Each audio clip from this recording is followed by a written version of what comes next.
Hi, I'm Caswell Cooke, and welcome to the Caswell Cooke Show. We're here on the Caswell Cooke Show with, of course, Al Copley. Cue the applause. And Al, thank you for being on the Caswell Cooke TV show. What's the purpose? To promote your new album, which we don't even have a copy of in front of us.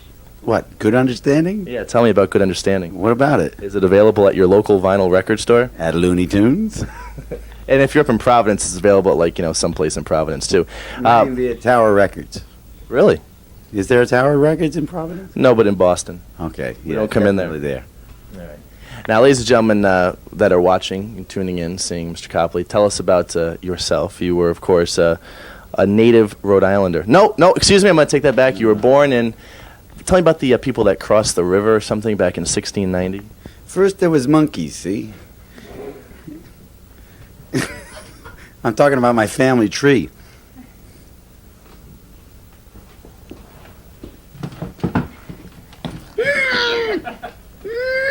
You notice how I remain calm. I do this because I'm the host.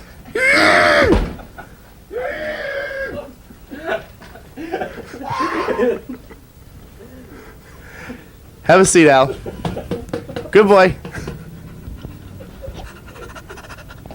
Okay, after the monkeys and the Copleys. Where did I come from? The Copleys came over. Listen, you came to Rhode Island when you were 7 years old. Yeah. All right. We want to know from that point on. Oh, from the...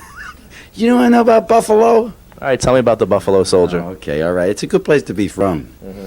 Buffalo. Mm-hmm. This show doesn't go there, does it? No. Good. Ithaca University, we come in up there. Ithaca. Mm-hmm. Can you say that?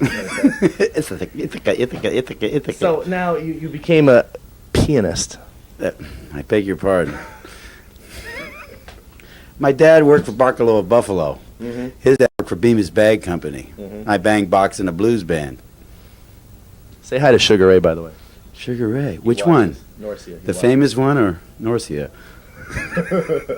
Hi, Sugar Ray. I just want to fly. I didn't think you were hip enough to... No, I don't mean in the new music scene to know Sugar Ray. Hey, man, I was just in Montreux. Sugar Ray was there. Really? Yeah. Did you meet him? No. Did he know who you were? No. Do you know who he is before you met him? No, I saw his poster. But Sugar Ray North. By the way, this is your poster. You bet I know him. Can you point to your poster? What does that say? What is this? Kindergarten? Test your Westerly High School mentality. That's right. It's a musical word backwards. What's your real name? Alman? Alman. Yeah, great. Alman Joy's Got Nuts. One of those great. No, there's no D there. It's kind of like Caswell. Not It's a without the- strange name. I know. Well, it takes one to know one. You notice how we're getting somewhere on this musical thing. So then you started taking piano lessons and you started playing in a rock and roll band. I think my parents knew that if I didn't play piano, I'd be a mass murderer. So piano lesson. Al tried out for the Silence of the Lambs part, but he was beat out by Sir Anthony Hopkins. Yeah, they had the mute button on my mouth. Tell us how Roomful of Blues got started. Tell Rhode Island. How did Roomful of Blues get started?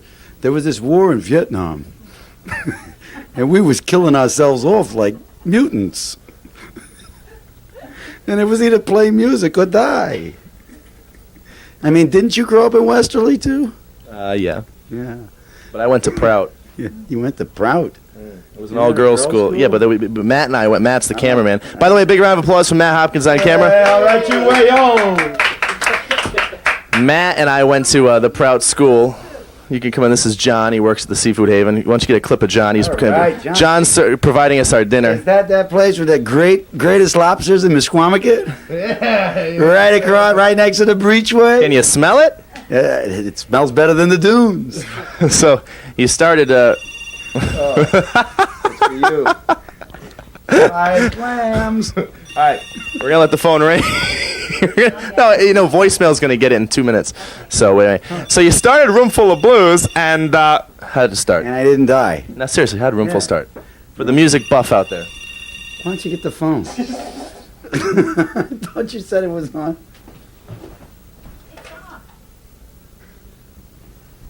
Hi, I'm Dave Christina. Hello? Who's this? You're on the air. Hello. Yeah, this is. Who's this? Mike. You just we're talking to Al Copley. Here, this is Al Copley, formerly from Roomful of Blues.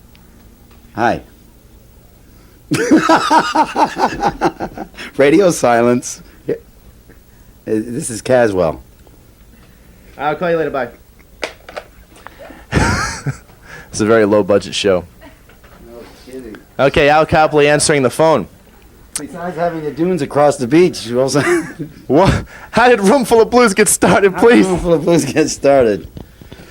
7 years ago, our forefathers fought the war of Vietnam. How about we just go, Please, Boogie.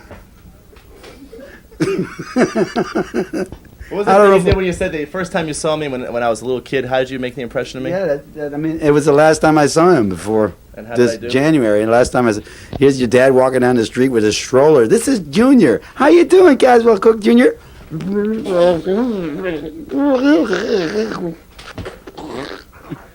How did Roomful of Blues get started? It was either kill or be killed. Do you want me to tell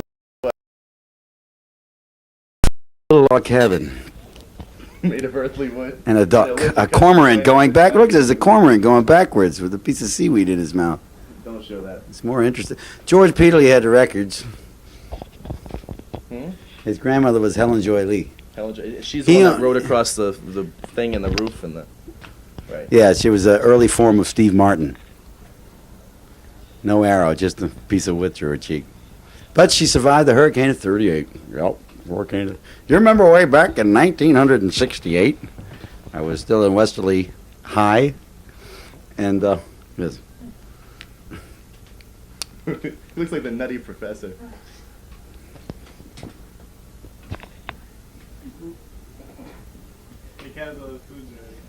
Yeah, the ham has been, I'll tell you what. Let's. you hold on, Mike. All right, listen. Make me nervous. Roomful of Blues started. Roomful of Blues start. Yeah. Tell us about What was Grand it? Christina. and Okay, Great all Flow right. and Dave that. Toronto said that there was that the Newport Folk Festival was having some kind of open stage on Saturday afternoon in the 1968 Jazz Folk Festival in Newport, Rhode Island. Before Newport kicked out the festival and then begged them to come back. But and we were going to put together a blues band to go do it. At the time, I was working with Greg Piccolo and Greg in the group. Fast Eddie Ponagoni was in the band, and Charlie Riggs, who is now called Chuck Riggs and played with Scott Hamilton in New York, was the drummer. And Chuck and I were practicing with Mike Robillard and Tony Lamb and Fred Jackson. Excuse me. Were in the band, yeah. And Pepsi Light. And, of course, Chuck and I got the ultimatum. You can't play with two bands. You know, musicians are a bit like lovers. Are you in our band or are you in there? Why don't you go live with them? You know? He thinks he's God. Go play with him if you want to go play. So I was making lots of money down the beach, down right in Misquamicut at the George, joined the friendly crowd. And we were playing Jimi Hendrix and Wilson Pickett and all this stuff. But at the same time, blues had found me. And I was listening heavily into Junior Wells and Buddy Guy and Otis Spann and Memphis Slim and Howlin' Wolf. And so I like to play blues. And it really was a decision when I was faced with the choice. It was a decision to make music instead of money, which Bob Bell says, yeah, it's still that way, isn't it, Al? He's the manager? He's the manager of Roomful today. And it's true that Roomful has evolved over the years into an idea rather than a bunch of personalities, which is great. That band has outlasted everybody that's come and gone through it. Well, when did you leave? I left in 1984 after 16 years, and I still ask myself, did I give it enough time? And it was a tough decision, but the band was evolving, and quite frankly, there was plenty of pressure on me to play synthesizer, etc. And the band was starting to lose some of its dynamics. And it was really a decision for me to pursue, again, to stick with that original decision, which wasn't to play with Roomful, but to make music. I took off, split to Europe, and started from zero.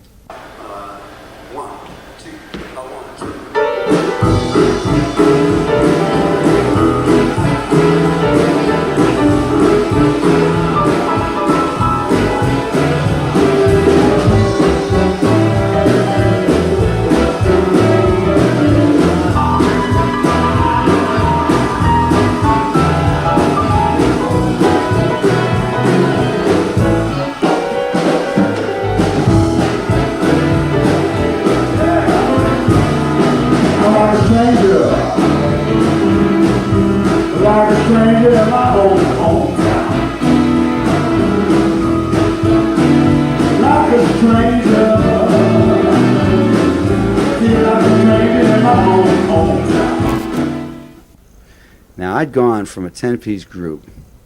My last 3 years in the States, we drove 300,000 miles. It was playing with a band. Most of the time was spent traveling and maybe on stage for 2 hours a night, every other night. And I went from that to playing alone. That was a big thing. Anyway, Willie was the only guy who said, I am familiar with your work with Roomful of Blues as I'm a long-time blues fan.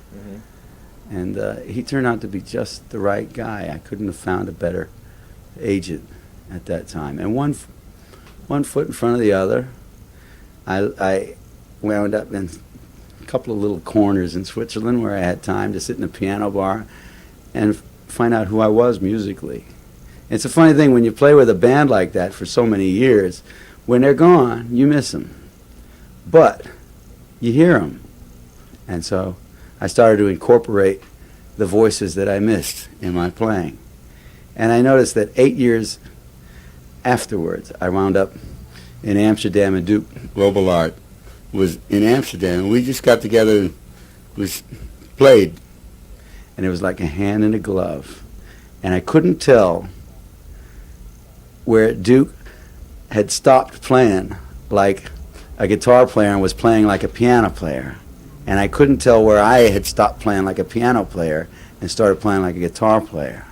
It's a beautiful thing to let go of all this personality stuff and just listen to music and not even think of myself as an instrumentalist who plays the piano. Yeah, I still concentrate on piano. Piano is my instrument, and she's not finished with me yet. And I see everything in terms of that. I mean, the Andrea is not your retirement show tonight. Retardedment show, yeah. Oh, no, mentally challenged. Yeah. I object to that phrase, mentally challenged. If you're not mentally challenged, what kind of brainwave do you have? Now, in 1985-6, yeah. You were on the Fabulous Thunderbirds' Tough Enough album. That's right. As a matter of fact, when I took off, the first band I ran into in London, well, I called up one guy from Ace Records who had released a Roomful record, and he said, "Guess who's in town this weekend? The Thunderbirds playing over at the Dublin Castle." And I went down there and saw them. And he said, "You all right, Al?" "You bet I am." And well, I was making preparations to join them, one way or the other, because I always liked that band. And in fact, Preston Hubbard, my good buddy from Roomful, had left Roomful that summer. He cried when he left, but he felt he had to go on and do more. And he had, and he'd left for the Thunderbirds, and I kind of left a little message with him. If there ever was a door that would open up, let's take it one step at a time.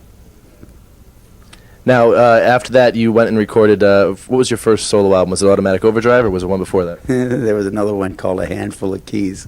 And did it sell a handful of copies? Yeah, even in Looney Tunes. It's a big seller there. And then you had Automatic Overdrive. Then what was after that? There was another record that's not released here called Acoustic 88. Mm-hmm. Was that recorded in 1988? Well, it happened to be, but that's not why it was. Right, I understand. Yeah, even though I was criticized about that. So what? It was just where I'd been working in one of these places in Switzerland where I was only playing an hour a night. And so I was perfectly warmed up, and I booked the studio over in Bern, and I'd go in and play a little bit afterwards. It was like this after-hours relaxing thing. And that was where the first recording of Cactus Jump and Snowy North Blues is on that. But it's not released in the States. It was picked by Swiss Air for one of their radio programs on transatlantic flights. Excellent. And then Blue Paris Nights. No. Live at Montreux. And the next one was a thing called Rockabilly Pie. I'd been working in piano bars and playing a lot of rock and roll and boogie woogie and blues, and it's a fun record, and that also wasn't released here. But you know how it worked. Is that I worked in a piano bar in Germany for 5 months, and I saved up my money, and I went to London, and I plopped it all down, and I got halfway through this first record and ran out of money. Mm-hmm. And Ted Carroll from Ace Records picked up the tab, fronted me the money to finish the record. And so I finished the record. I sold it from the bandstand, and I doubled my money and made another record. I just don't feel welcome here no more.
Nobody but without the lies to say I do. Oh, there's some here who like you. There's so very few. Now I feel like a stranger. Like a stranger on down.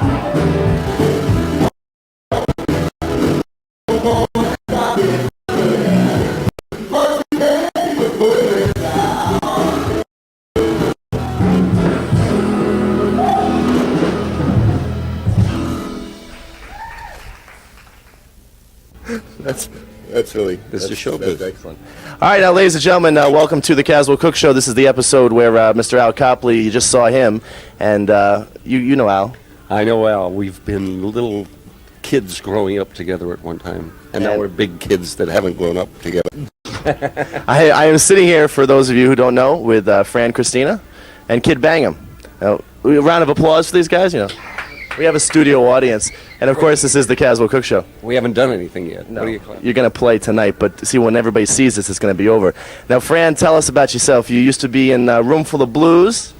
Roomful of Blues was a band that I was in high school, Yeah. and on and off through the years, and that was my formative years. And then you left Roomful, and you went on. You went down south. That's a long story. I left Roomful essentially. Went to Nova Scotia, and then from there went to Texas to play with Sleep at the Wheel and Fabulous Thunderbirds, and just most recently, last year and a half or so, Marshall. They're a good band, Thunderbirds.